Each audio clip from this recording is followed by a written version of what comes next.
How you doing? Consulted by G Dot family. It is your boy G Dot again, back with some informational, motivational, and inspiring content. And today we're gonna be looking at the 10 money lessons this man knew in his 20s, as he went from a zero to a millionaire in his own words. So let's see if we can learn anything from this video as we do in all our other previous videos. I made a lot of money mistakes in my 20s. I'm in my 30s now, and I wanted to make this video and just talk about all the things I wish I did differently with my money in my 20s. First, if you're in your 20s and you actually want to watch videos like this, you're well ahead of the pack. Now, if your goal is to live a financially successful life, there are a bunch of different things you can do, and understanding money is one of them. So I'm just gonna break down a bunch of different concepts, different topics, different lessons that I learned in my 20s, and I really hope to help you out. And just a little bit of background about myself. My name is Charlie. I grew up super frugal, spent my 20s struggling a lot, but building a ton of knowledge about investing, money, business. It feels crazy to say that. And that's also one of the first things that you want to do. You want to start educating yourself on money and finance. You don't want to just come into it blind and not try to open your eyes, because the more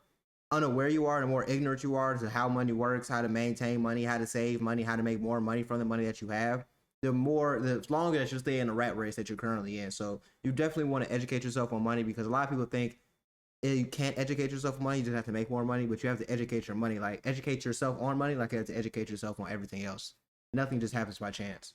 30s now, I feel old, but over the last decade, I've grown so much. I've learned so much about money, how to invest, and yeah, I just want to share all of it with you. So the first money lesson I want to talk about is being appropriately frugal. Let me explain what that means. So when I was in my 20s, I was way too frugal, like embarrassingly frugal. I did not like going out to eat. I only looked at the price of things. I hated red lights because I knew that it was burning gas and wasting money. I would do crazy things like drive an extra 10-15 minutes to save $2 on gas. I wouldn't go out to events because I knew that it would cost money. I wouldn't buy things that I needed because I just didn't want to spend money. Basically, the list goes on, and it's making me think like, Charlie, what were you doing? And yeah, just everything I did was influenced by trying to save $1. Now, looking back, obviously that was not the best way to live. And if I could go back and tell myself one thing, it would be, Charlie, you're just being way too frugal. You're spending too much of your mental energy just trying to preserve and save money. And it's really affecting your mental health as well as affecting your friendships. See, there is a certain level of frugality that I think is really good. It's appropriate for most people. I was well beyond that, and I think some of you guys might be beyond that as well. Some of you watching are also going to be too unfrugal. You're spending way too much money for how much you're making. And so I want you guys to find that appropriate balance of frugality, which allows you to live a good life, but still start saving money at the same time. If you're spending all your energy just being frugal, no one's gonna want to hang out with you, and you're gonna be spending all your energy just trying to save money when you should have 100 other priorities. This is 100% true, because the saying is true. You do have to spend money to make money, but you also can't make connections. And okay, you can't make connections being frugal with that level of frugal that he is talking about, but you also are just hurting yourself in the long run, because if you're staying that level of frugal, they're not going to be able to expand into any other endeavors or expand your ideals or expand into any other social circles, because you're just going to be stuck in a certain lane. You can make $1 million, but if you stay at a level of frugal, it's going to be harder for you to make that $1 million, or it's going to be harder for you to be around people that can motivate you and help you make that level of money that you want to make.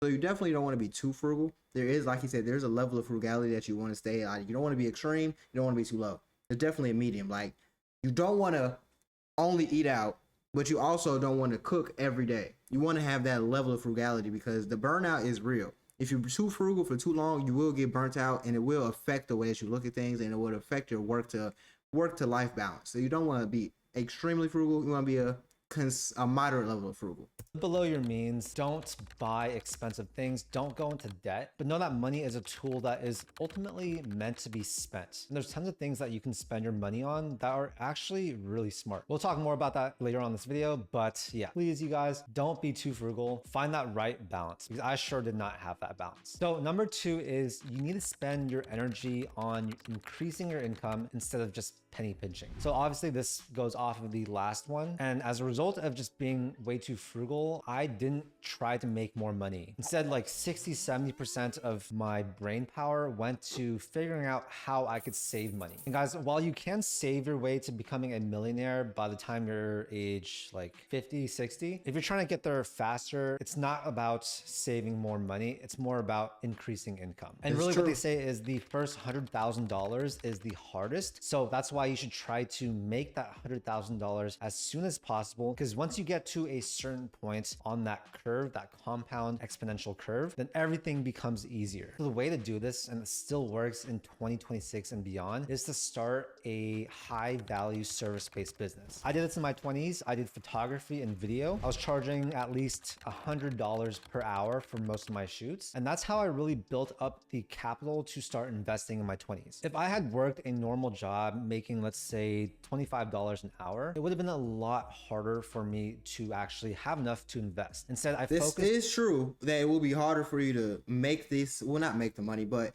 it go into other endeavors when you're working a regular job. But there's nothing wrong with working a regular job. It's all about how you allocate your time, all about how you go about things. Because if you work a regular job, yeah, I guess you could say you won't be making as much money as you can doing other things. But if you work a regular job and have side hustles, you'll be doubling, if not tripling your income, and you'll be able to stop working that regular job sooner than later because you'll be having the money come in 2 to 3 different types of ways. So like, let's say I work at Walmart, I make X amount of dollars an hour. Let's just say I make $15 an hour on the high end. I make $15 an hour from Walmart, but then I leave Walmart and then I start doing photography. And after my photography, I also sell courses or ebooks on how to become a photographer and how to edit videos. Then I can have 3 streams of income opposed to just one. Now, only thing I will say, if I could go back and change something in my entrepreneurial life, I would say you don't want to just be afraid to work a job, because a job can make you more money than being an entrepreneur starting out. When you're starting out as an entrepreneur, you're not going to make a lot of money. That's literally the test that you have to overcome to make money as an entrepreneur. But if you work a regular job and you use that to fund your entrepreneur lifestyle and use that to fund your business, you'll make way more money and be more stable, opposed to just being broke and trying to live off the land until your first entrepreneur journey or your first business hits. Definitely makes way more sense to get a job, be an entrepreneur on the side, instead of being an entrepreneur full time where you have no valid income coming from this entrepreneur journey. On building up skills that people would pay me a higher amount of money for hourly. And I did those skills as a service. Once you make your first $100,000, everything else gets a lot easier. Once you have money, you have money that can make you money, and you have a lot more access to resources, and you can also take bigger risks. So seriously, try and make your first $100,000 as fast as possible. Really think about doing a service-based business and focus on increasing your income, not penny pinching, not saving more money. It's 3 true. is the easiest investments are the best performing, but also the hardest for humans to actually do. So if you look at the actual data behind investing, you'll see that it's actually really boring. People that do well with the stock market, with investing, they have really boring portfolios. It's very, very rare that someone actually makes a ton of money handpicking stocks, buying really risky investments, stuff like that. If you're in your 20s and you haven't started investing in index funds, that would be my biggest suggestion. This is also very true. I tell people this all the time. You want to let your money sit long term, and people understand that you can make more money long term, but there's so much in a rush to make money right now that they let the greed blind them and let the rush for money blind them, that they start investing into riskier opportunities. And yes, the riskier opportunities can make you money, but it can also lose you a lot of money, instead of just investing into SPY, instead of just investing into Ethereum, instead of just investing into Solana, instead of just investing into NVIDIA or AMD.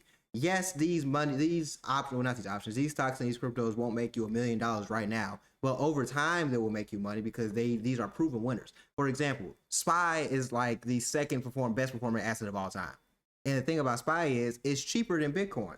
So yes, Bitcoin is the best performing asset of all time, but I can afford a full share of SPY faster than I can afford a full share of Bitcoin. So now if I buy a full share of SPY and I just keep dollar cost averaging into it, lowering my average, I'm going to make a lot more money over time compared to me trying to just go into something that's more risky, like Netflix, for example. Oh, I can go into Netflix, it's a big boom or bust, or I can go into AMC, it's a big boom or bust. Yeah, you can make a lot of money, but you can lose a lot of money as well. A boring portfolio is the best portfolio, but you have to have patience and you have to understand what you're investing into.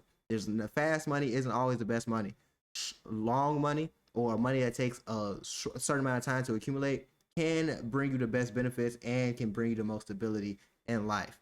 But This is a great video, and I just like making different parts of these videos because I don't want everyone to get tuned in or tuned out to this video because it's going to be a long video. So I want to make a part 2 to this, and I will do that. Just make sure that you subscribe, like, comment, and come back for the next video because we will be going more in depth with the information that is given.